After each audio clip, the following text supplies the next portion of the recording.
Hi everyone. Today we'll be going over dependent pick lists. Dependent pick lists allow us to create a dependency between two existing pick lists within Salesforce. This is a great little feature which allows us to control what pick list values are available on a pick list dependent on a preceding pick list value.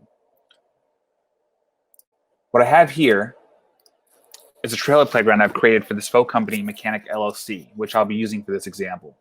To give you guys a little bit of background into their dilemma, Mechanic LLC is a mechanic shop that services many cars on a daily basis.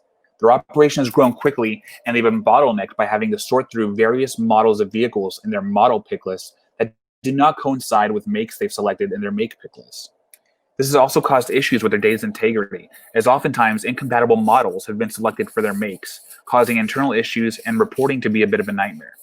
We're going to create a picklist dependency ensuring these mistakes can be drastically limited. As you can see, I already have two picklists here, make and model. With no picklist dependency established, I can select any combination of makes and models. For example, I can select a Ford Prius, which as we all know is not an actual car. So to solve for this, we're going to establish that dependency. And we do that by clicking the gear icon in the top right corner and clicking Edit Object. This is going to take us to the object manager for the services object. Once that's loaded, we're going to click Fields and Relationships, which you can see right here. Once I've clicked that, you'll see this button, Field Dependencies. We're going to click this and find that currently no dependencies exist. So we're going to create one by selecting New.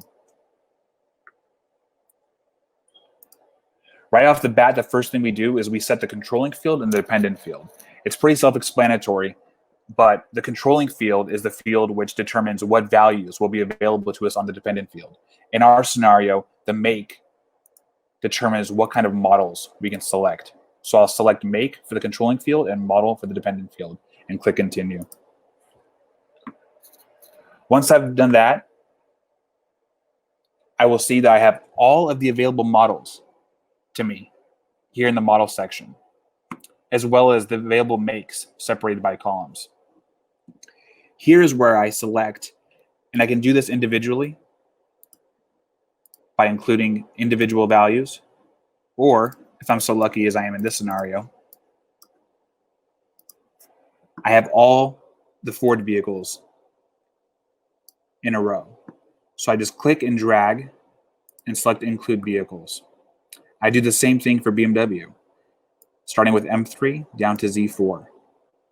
And I click Include Values. Same thing from Prius down to Avalon. And for Honda, Accord down to CRV.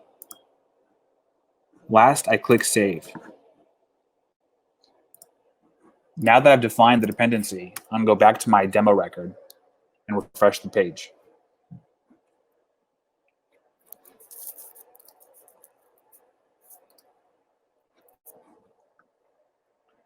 Once that's loaded, I'm going to go ahead and click Edit as I did before. Only now I'll see that I cannot select a model until I've chosen a make. In this instance, I'm going to click Ford and find that only Ford vehicles are available to me. I can no longer select a Ford Prius. If I want to select Prius, I have to go to Toyota, and then the Prius value becomes available to me. And that is how you establish a dependent pick list.